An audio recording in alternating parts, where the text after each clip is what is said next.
coming. This is the first virtual book event we've done. Our book Stumbling Stone came out in 2015, and we've done many book events. And then Rudi translated the book in German, and we went on a German book tour.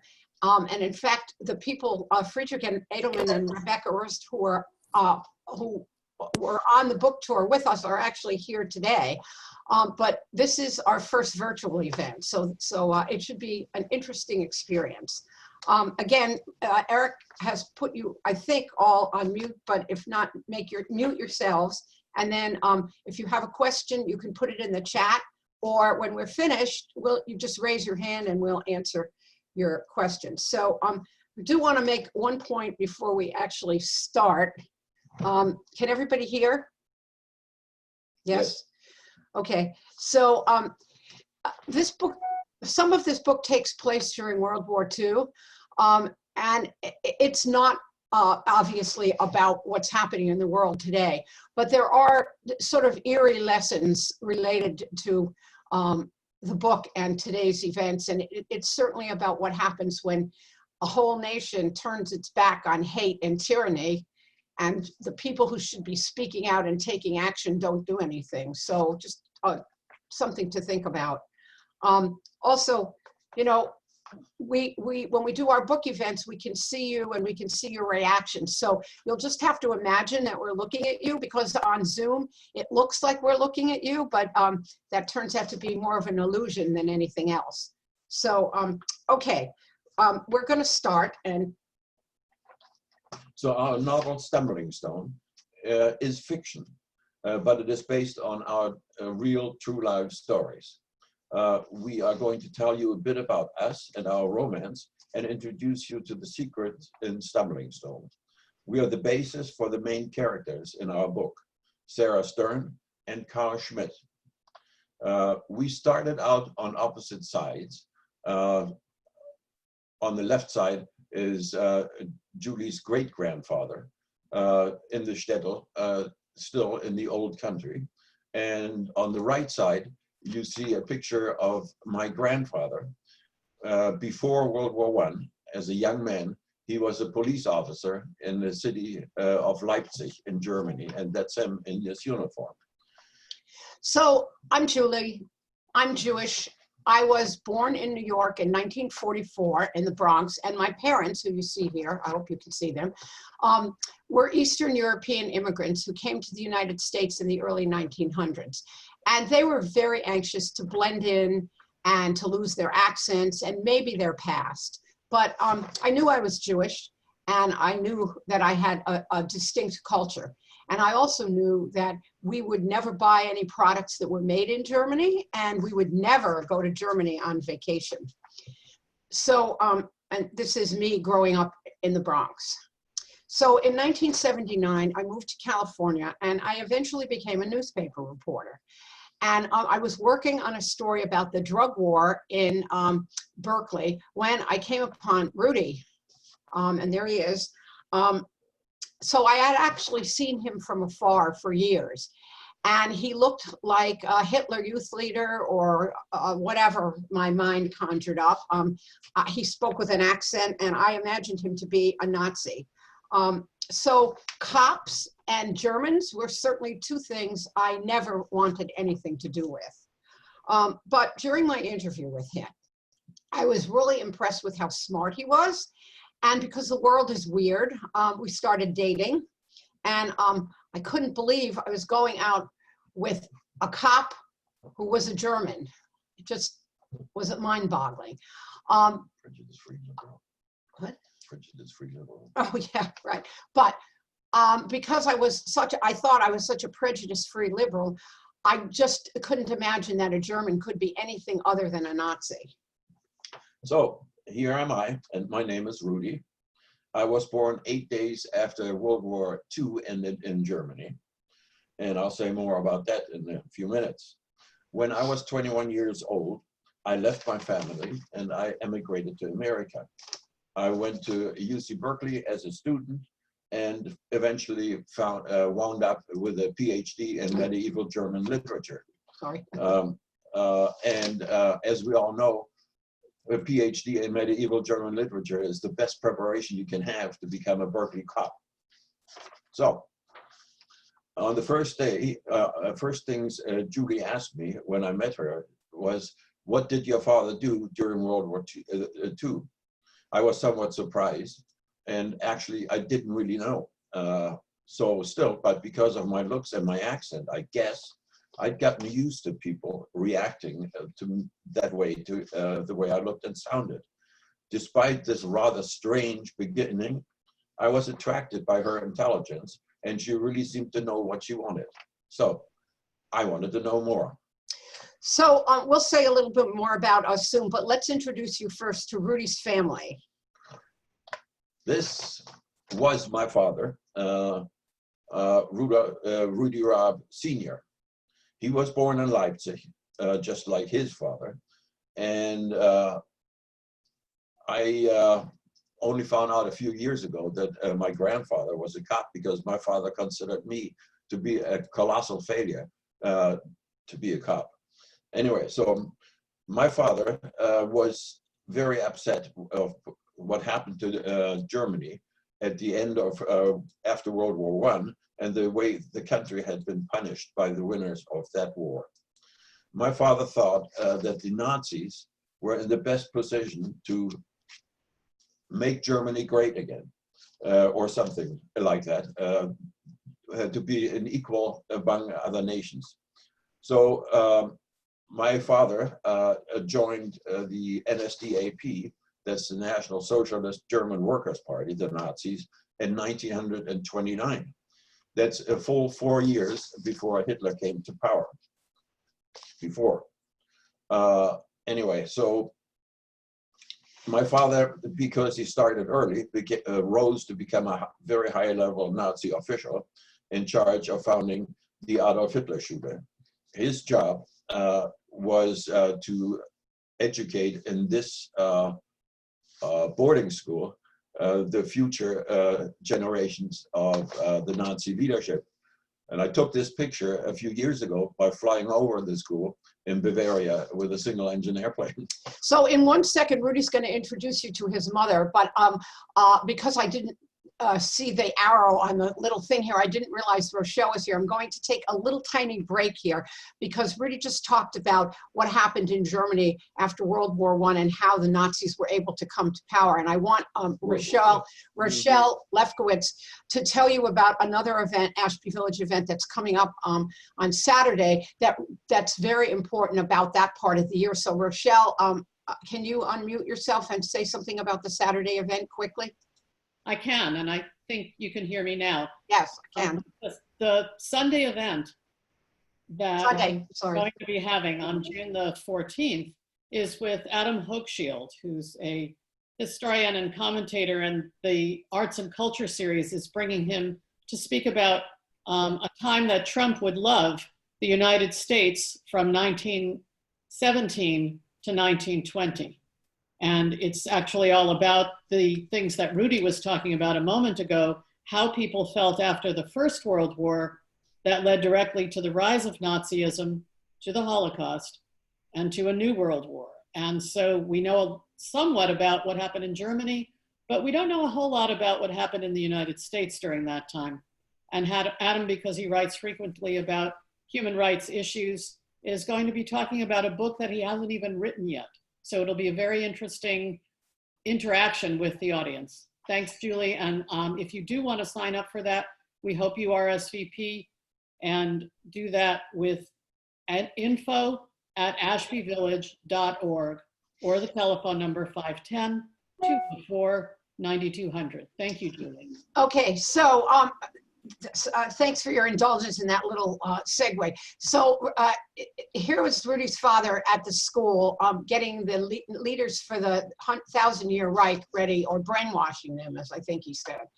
So back to the introduction of his family. This in the middle, a woman with the silly propeller on her head is my mother, or was my mother. To her right is her sister, my aunt. And to the left is my grandmother. My parents actually were introduced to each other by the Nazi party so that they would get married and have the proper Germanic offspring. This is the product of that selective breeding. My sister, older sister on the right, me in the center, and my younger sister on the left. She became a senator in Germany of the far left, and she left the Green Party because she thought they were too right-wing. Anyway, that is a picture, my parents' wedding picture. Now, so in our house, we have what we call an Ahnengalerie, the gallery of our ancestors. It started out with we chose sides, and when you walk down the hallway towards the back of the house, on the left side were the pictures of the Germans. Rudi's family. On the right side were the pictures of the Jews. My family. And so we did that so that the Germans and the Jews have to face each other and look at each other. And so, but as we were going down the hallway, our families started blending, and Germans ended up on the Jewish side and Jews ended up on the German side. But this picture will never hang on either side in our house. Okay, so it's my parents right after their wedding, and the Hitler Youth on left and right with their salute, and back there the fanfares and so forth. So I remember my father, who was very strict, telling my sister one day that the Jews were responsible for World War II, and that the Jews were also responsible for the stock market crash in 1929, and that communism was nothing but a Jewish invention. So it looks like Rudi's family was the stereotype of a perfect Nazi family, except for one thing. So the strange part of his history is about his uncle Gerhard, his father's brother, who died at the hands of the Nazi secret police after being imprisoned in the concentration camp in Buchenwald. And this is a picture of him at around age 17. It's one of the very few pictures that we have. So let me tell you a little bit about him from what we've learned from a number of sources. He was a rebel, and he did not go along with the program, no matter what the program was at the time. The more pressure he got to conform, the less he would do so.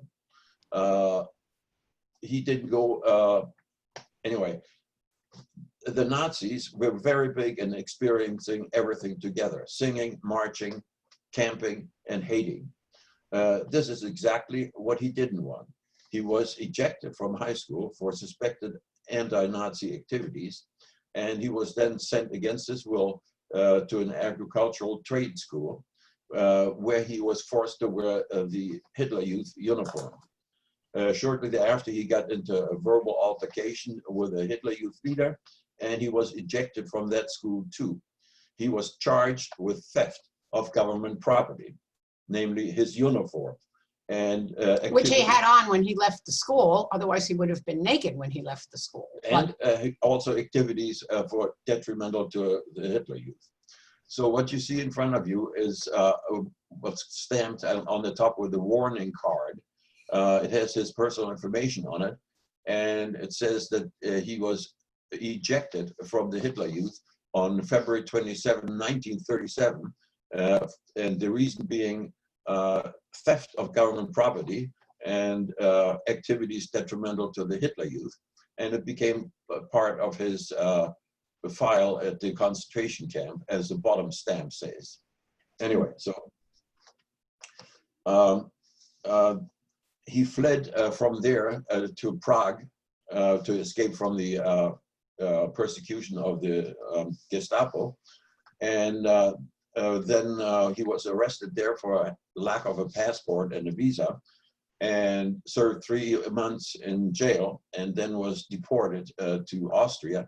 And he lived in Vienna, where eventually he was rearrested again on the same charge, lack of passport, and was serving his 3 months jail term when the Germans marched into Austria and annexed that one. The Gestapo picked him up from jail and transported him to the concentration camp in Buchenwald near Weimar. And so here you see his inventory card, I call it. His prisoner number is 632. That is a very low number. And later on, at the end, they had over 20,000 inmates. And the first ones had to build the railroad through a mountain that they had a quarry. And they had to pull the stumps and fell the trees and build the barracks of it. And most of them died while doing it. So here is his intake card from Buchenwald, and it says what he came in with. He had a cap, he had a coat, he had his clothes, undershorts, and of everything that he had was only a comb. The clothes on his back and a comb. Right. So this is a picture of me in an earlier version of myself at the entrance gate of the concentration camp at Buchenwald. And the wrought iron gate says, jedem das seine, which means everybody gets what he deserves. The founding commandants, commanders of the concentration camps were allowed to pick their own logo. So Auschwitz had Arbeit macht frei, work will set you free. Of course, instead of they worked you to death. And here it says jedem das seine, everybody gets what he deserves. So the weird thing was that my grandfather would mutter these words under his breath when I was about to be punished. My father used the same words. Nobody talked about Gerhard, and when I asked years later, I got a number of different stories. Most of them did not seem to be true. What I found out from documents was that he was against the Nazis, that he was very vocal, and he would not obey. Here is a letter that Gerhard wrote while he was imprisoned in Buchenwald. And I have to say that when we first came upon this correspondence and others like it, even though I had been a reporter for a Jewish newspaper for a pretty long time, I had no idea that people were allowed to write letters from the camps. So this one is a letter from October 22nd, 1939. And it says, Dear Father, I have received the 10 marks that you sent. Thank you very much. And number 2, as you can see by the pre-printed red letterhead, you are not allowed to attach any personal messages to the money order. So please don't do that again. Anyway, so I was puzzled about when I read this. So what could he have done with the money in the concentration camp? And that brings us to another piece of information. This one came from the Holocaust Memorial Museum in Washington, D.C. And that is my uncle's ledger kept by the SS. And on the left column, you will see that he had 10 marks, and then he got 160, 150 mailed in by my grandfather. And that same day, the SS took 150 marks out, leaving him with 10. And then the next transaction is he got 170, of which the SS took 150, and leaving him with 20. And then the next day, they took 10, and so forth. So if you think that maybe 1/4 of the 20,000 prisoners had family or friends outside, and they were all encouraged or forced to ask for money, that became an immediate cash cow or an ATM for the SS. So now I know what he did with this money. So Rudy's going to read you another postcard, but just to set the stage. So he said at the beginning that Carl and Sarah we are the basis for Carl and Sarah in the book. And as their romance gets underway, they go to Germany to see if they can find the answer to what did Carl's family do during the war. And they talk to a lot of people and they visit a lot of places. And one of the places they go is to Carl's grandfather's house. And they find in the attic a whole bunch of correspondence and other material. And this is Carl reading one of the postcards. Okay, unfortunately, the original postcard has gotten lost, but I remember word for word what I read at the time. So it says, "Dear father and mother, thank you very much for the package, which arrived on time for Christmas, which is also my birthday. I like the brown sweater very much. We don't have many clothes, and in the winter, the warmth of the sweater is very good under my prison uniform. My fellow prisoners liked the homemade sausage very much. They hadn't had a treat like this in a very long time. I had to give away the sausage since I don't have any teeth anymore, and I was not able to eat it. I enjoyed the cookies very much, and I was able to dissolve them in my mouth, and so I had a nice treat from home. P.S. Father, would you perhaps check if my prescription for my glasses are still in my bedstand? I need a new pair. My present pair is all smashed up. I'm sure that the prescription has not changed much. Thank you again, your son Gerhard." So this is, in my understanding, a coded way in which Gerhard tried to tell his parents, bypassing the censor, that he had been beaten almost to death by the Gestapo, who kicked in his teeth as a young 19-year-old and smashed up his glasses. So he tried to tell them that, but nobody reacted to it. I saw nothing in the correspondence that would explain that my grandfather knew what he was saying. At the end, in 1941, suddenly Michael Gerhard was taken from the concentration camp and driven to the Gestapo headquarters in Dresden, where a day later he was beaten to death by the Gestapo in the basement. So after Rudi and I met, and when he heard me tell people about how I felt about our relationship, he was surprised to hear how ambivalent I felt about having a relationship with him, a cop and a German particularly. So here's a passage from the book early on in Carl and Sarah's relationship that kind of reflects that ambivalence.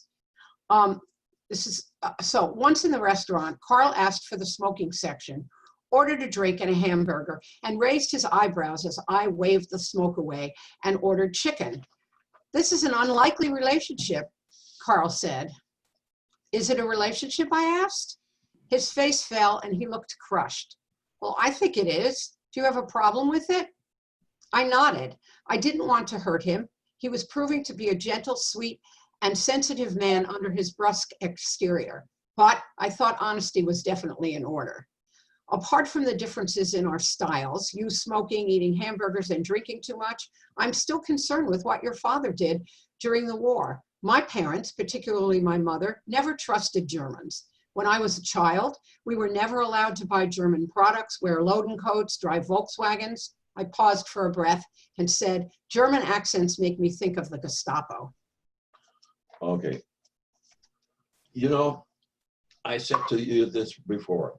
All my adult years, since emigrating to the United States, this issue keeps coming up. Jews who suspect me and my family of having participated in the atrocities, non-Jews who fought in the war, children of soldiers killed in the war, others with good memories of propaganda films about Krauts. All attribute fascist traits to me, assuming my looks are the window dressing for a Nazi mind. God, people even assume I served in the Hitler Youth, even though I was born 8 days after the war. You want to know what my father did during the war?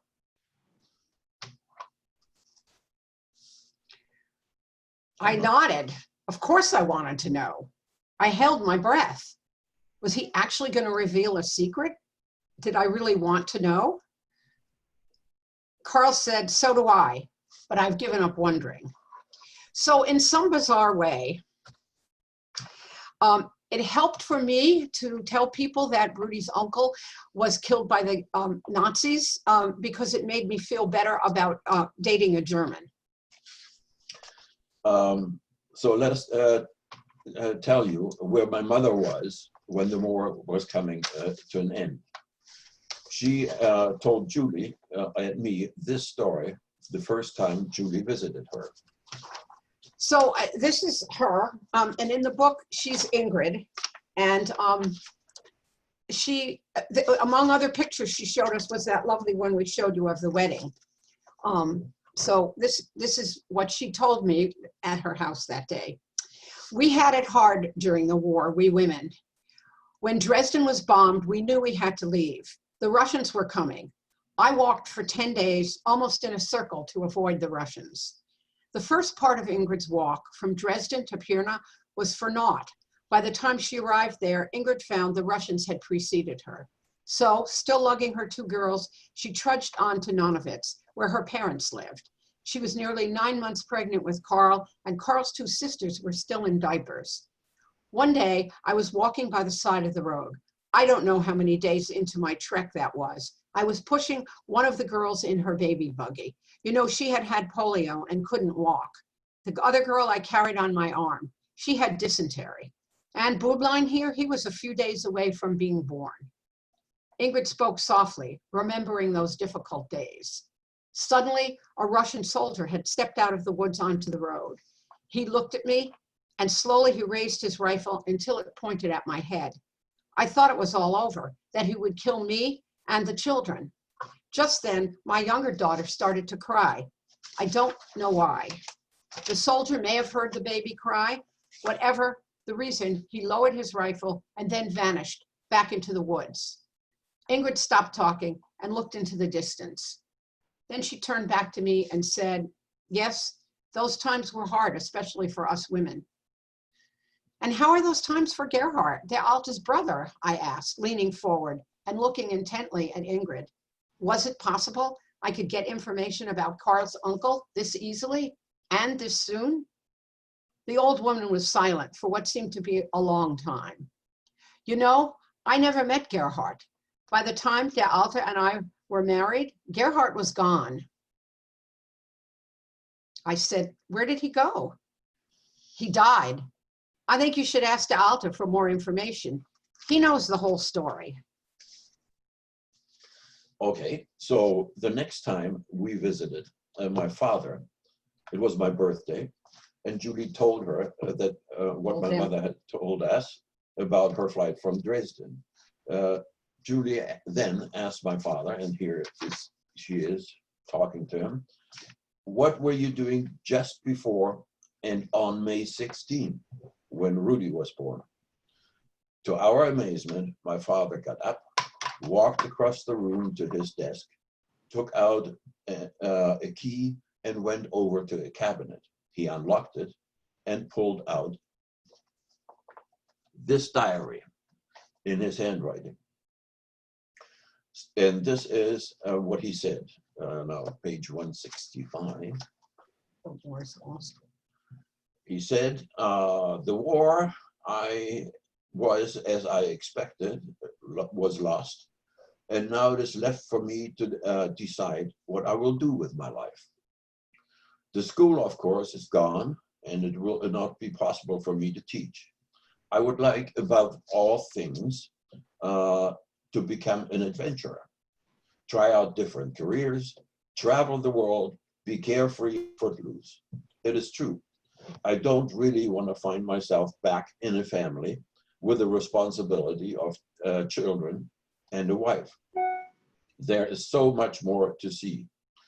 De Alte seemed unaware that he was reading this excerpt to his son, and that he was sharing his thoughts, not of the magnitude of the carnage the Nazis had brought on, or the shame that Germany once again was to experience, but instead his own personal distaste for resuming the life to which he had to return. So there was Rudi's mother in Nonowitz with the 3 kids. She thought she was safe from the Russians. That was her goal, remember? But the Allies had already divided up Germany, and the boundaries were not where the troops were when the war ended. So according to the agreements, the Americans left and the Russians took over what became East Germany. Rudi's mother left him with his grandmother and left with his 2 sisters. She made her way to Kiev in northern Germany, Kiel in northern Germany, where she and Rudi's father had agreed to meet. So, so there. You already took the next picture, right? Oops, sorry, back. You can't see that yet. Okay. So there was Rudi's father. My father then was, as we know, a prisoner of war in an American prison camp. But the weirdest thing happened. The Allies made the prisoners fill out questionnaires to find out who the real Nazis were and who the fellow travelers Rudi's were. going to read this part from the book instead of I am. So what happened? Carl asked, apparently forgetting for a moment. No, you're in the wrong spot. He said. Okay, well, anyway, he said that they gave them a form to fill out. So hang on for a second. We all had to complete a form describing what we had done during the war. I didn't think it was worth concealing what I had been doing and what my rank was, because I thought they would find out anyway. So I completed the form truthfully, and I said I had been a Hauptbannführer. So this is on the left side is the picture of my father, and underneath it his final rank, Hauptbannführer. And on the right side, you'll find somebody operating a steam train engine, and you see underneath what that rank is. That is the Hauptbahnführer. So, as we found out, a little knowledge sometimes can be dangerous. So I expected that when I told him that what I was, that I would immediately be transferred to a more secure prison, or that they would question me further. Because we already had heard that the Allies had plans to hold war crimes trials. But instead, to my surprise, I was told that the major priority was getting the infrastructure of the country, including the trains, going again. And since I was a railroad official, I was free to leave. The old man began laughing, feeble laugh that made him clutch his chest. I was confused. Why had the Americans made such a ridiculous mistake? And you see, the word for train is Bahn. One letter difference. Not Bahn, but the Americans obviously misunderstood, so they let my father go. So there he was, free to go, and he also went to Kiel and met up with Rudi's mother and the children. So his parents began rebuilding their lives, literally. They did actually create an apartment in one of the few unbombed out buildings in Kiel, and scavenged building materials and furniture. So meanwhile, I was a year old at the end of the war. This is not me at a year old, but that's the Bronx, same place I showed you before, living with my family. My father was an immigration expert. He worked for the US government, and his job was to examine people who were applying for citizenship to see whether they should be granted their application to become citizens. So he was on a promotional exam at the end of the war in 1948 when he was sent to Germany to oversee the resettlement of concentration camp survivors and other displaced persons. And my mother and my sister and I went with him. And here he is in the pre-computer age, posting information about where various survivors were going to be resettled: Boston, New York, New Orleans. Yeah, so there we are in Germany, oddly enough. So Julie and I, at one point, lived in the same town, 8 miles apart from each other. And I remember one rainy November night, we went to the Alster House in Hamburg, which is a big department store. And in the children's toy department, I saw hand-carved hand puppets. And I really wanted to have them, but we had very little money. So I said to my mother, how about if my sisters and I both get one each for Christmas or so, then we could have a puppet show with 3 altogether. So I guess every Berkeley cop has their old puppets and toys that he schleps from one continent to the next. So when Julie and I got together, lo and behold, we found out she was there too. I got puppets also. One came with a puppet stage. So look at this. This is the princess. And then I guess this is the old lady. The grandmother. And they look like they were carved by the same person and the same materials even. So stunning.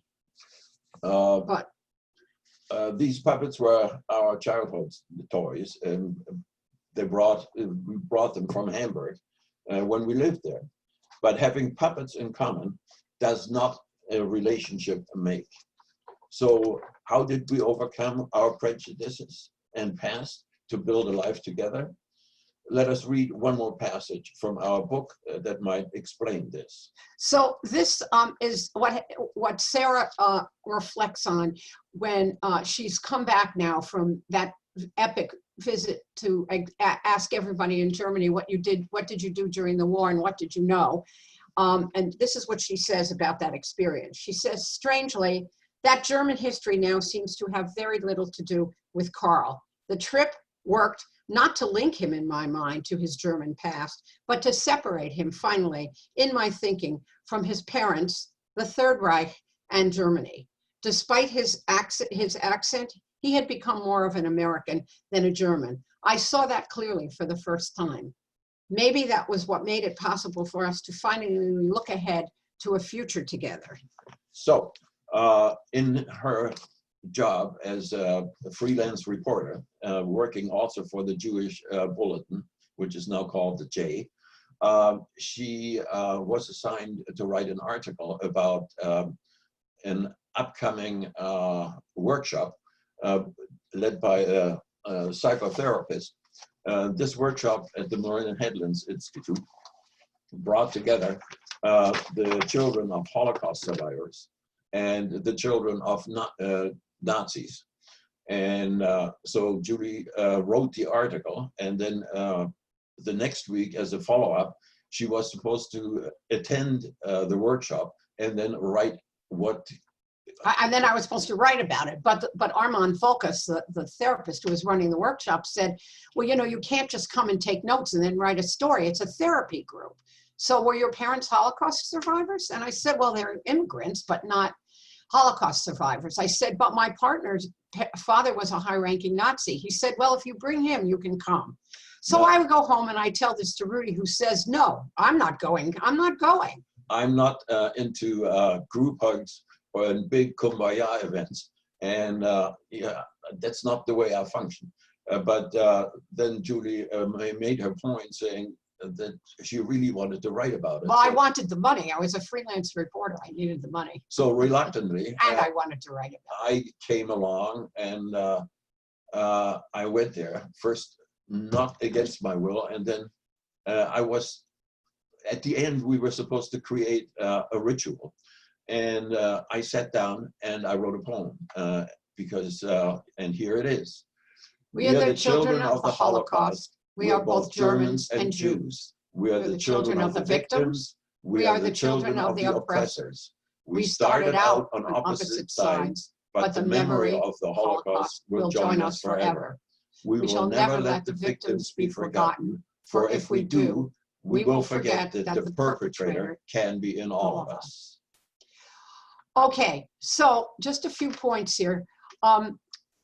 If you have a question, you can chat it in or you can just raise your hand and we'll get to that in a minute. We do have a website. We actually have two. One is stumbling-stone.com and the other is for the German version of the book. When we were on our German book tour, 2 years ago, we ended up blogging every day. The blogs are on the Stumbling Stone website under memories. We were astounded at the difference between Germany when we went there in 1990, right after the wall fell, and how incredibly silent everybody was about the Nazi period. Nobody wanted to talk about it. And then what it was like when we went there in 2018, everyone wanted to tell us the blood on the hands of their family and the documents they had found. So the blogs tell that story. So usually at the end of our book event that we just did, we pick up our magic little pens that we have here and we sign books. We bring the books out and we sign them. You can see here, this is us at one of the book events, and people would come up to us and tell stories. This is a World War II veteran telling Rudi that he forgave him because Rudi was born after the war for what the Nazis did. And so, you know, we've had wonderful talks with people, and but this is a virtual book reading. So we're not going to be able to do that on our magic pens. Will stay here. So you can buy the book. Pegasus, you can order it online, or you can order it from Amazon. And I do want to thank Ashby Village for doing this event. And if you would like to donate to Ashby Village for running these wonderful events, you can go to ashbyvillage.org and click the donate button. So I think yes, so that's the end. So yeah, so if anybody has any questions, I think I'm going to get out of the sharing screen. And let's see. Oh, stop. Right. Okay. So there we are. There you all are. Hello. Now I can see you all. Hi, Catherine. We've got people from Germany on this call and from Vermont and all over the place. So this is very exciting. So does anybody have any questions? And if you do, unmute yourself and we'll try to answer them. I'd like to say something else. In San Francisco, we did a reading at the Jewish library.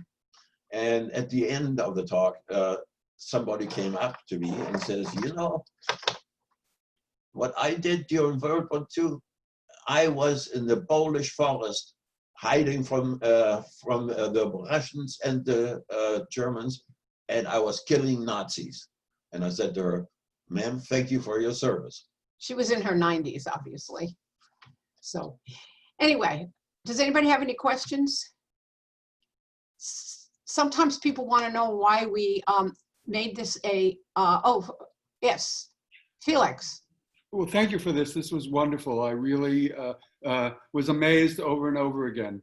I am 1/4 German in origin, and I still have family in Germany and a cousin my age. And my experience in Germany is that the people who of our age who stayed in Germany, lived in Germany, and grew up, they were tormented by this their whole lives. And I'm really interested to hear about your perceptions about that, about what happened in 1990 and later, and how things changed for people. Well, I can say it started out in high school. We were told that yes, our generation was born after the Nazi Empire. But as Germans, we carry what's called Gesamtschuld. That means collective guilt. We have to be sensitive to the world that we as Germans did something like that. So yes, and so when we were in a foreign country, we always had to mind our P's and Q's. And when somebody called us bad names or spat at us, we had to expect that, and we had to tolerate that because we were Germans, and therefore we were guilty. So, and then of course, our teachers, they had nothing to do with the Nazi Empire. They were all nice guys, and all the people that he's being sarcastic, of course. Yeah, the people that were the friends of my father that we visited, all high-ranking Nazis. Well, they didn't admit to anything.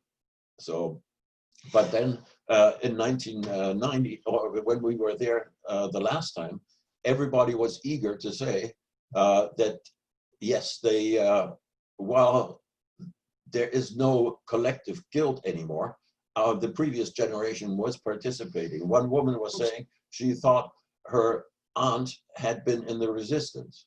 Later on, she found out actually her aunt was a guard in the concentration camp, and she was a female SS person. So a couple of other things is that, so when we went to the workshop that Rudi talked about, that was sort of the first time that Rudi had ever sat down and talked to other children of Nazis. And I think it was really mind-blowing for him. And I'm not sure our relationship would have been able to go on if we hadn't gone through that workshop, ironically, even though that wasn't our intent to go through the workshop as, you know, participants. But it really helped us talk honestly about those times. The other thing is our friend Elizabeth Rosner has written, if you haven't read this book, it's a stunning book called Survivor Cafe. And one of the things she talks about is how incredibly well the Germans have embraced the scars of history. After first, you know, sort of trying to ignore the whole thing and whatever, they've actually done many, many things to own up to it and acknowledge it and talk about it. And I'm just wondering, Friedrich, do you want to weigh in here and say anything about how things changed and what you have to unmute yourself. You're on mute right now. Now I'm unmuted. So Friedrich is in Germany. He's German and he's coming in here from a small town in Germany. And Rebecca Rust, and they're the musicians who traveled with us when we did our book tour. So do either of you want to say something about how things changed? Yeah, okay. The thing is that the people in Germany did not talk about that time like you had mentioned.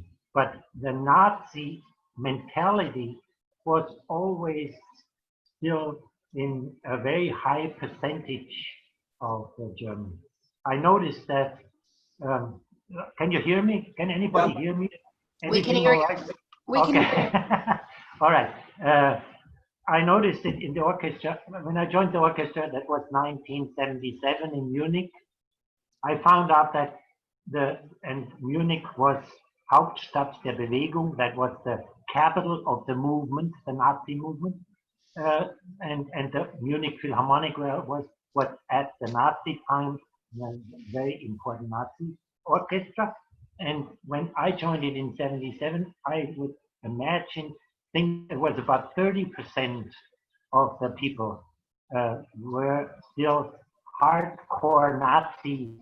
But it was hidden. Nobody talked about it. Everything was under the carpet. So it's not surprising that we have now 10 to 20% of the AfD party, which is half of them are real Nazis in Germany right now, of the AfD party. But the party is only came up and is allowed to come up because it's talked about openly, and partly Trump helped with that. That it's allowed to talk about it. And so therefore it's sort of a continuity of the people who really are still Nazis. But on the other hand, nowadays people talk more openly and they admit, and they, like you experienced on your last book tour, that people really talk about it, which they didn't do. And I think the generations are easing up too. I think the younger people are different, getting different. The younger people are talking, yes. And in fact, Liz Rosner in her book talks about the fourth generation of Germans and how they're embracing the need to continue to tell the stories and embrace the scars of history. So we mentioned there were the name Elizabeth Rosner. She was the editor of our English version of our book. And her father, as a 15-year-old, was picked up by the Gestapo at the end of the war in Hamburg, and became a prisoner in Buchenwald until liberation by the Americans. And he's still alive, and he read our parts of our book to check the authenticity, the concentration camp scenes in there.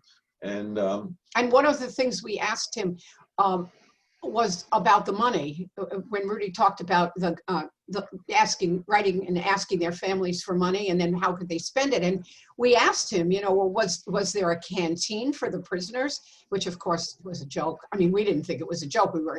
Couldn't figure it out. He said, well, the SS had a canteen, but the prisoners, of course, had no access to it. So Felix, thank you for that question.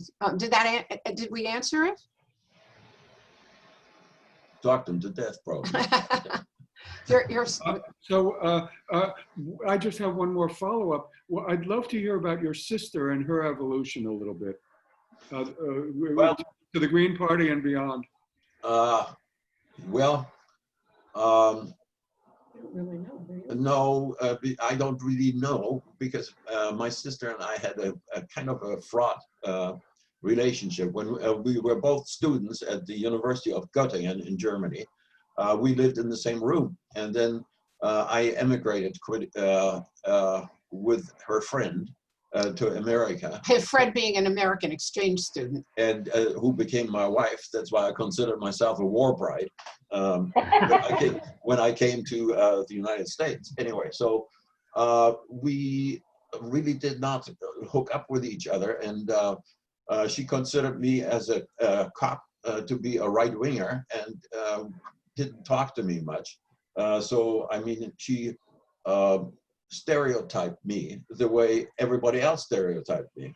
The Germans thought I was a right-winger because I was a cop, and the Americans heard my accent and thought I was a Nazi. So I was neither. My relationship with her, well, she was very left in her politics, and then moved lefter and lefter. And then she started founding something like Normal, you know, started suing the utilities because they were running roughshod, especially with immigrants in Germany. And so now she is retired from politics. Okay, anybody have any other questions or comments? You're free to make comments too if you want to. So, well, we thank you very much for being here. And Eric, do you want to say something? Do you have something you want to say? No. I just wanted to thank everybody for being here. It was fantastic. All the notes and references, I was very captivated. So thank you very much. Thank you for coming. Everybody, thank you. Thank you very much. And good luck. Have a great day, everybody. Thank you. Auf Wiedersehen. Auf Wiedersehen.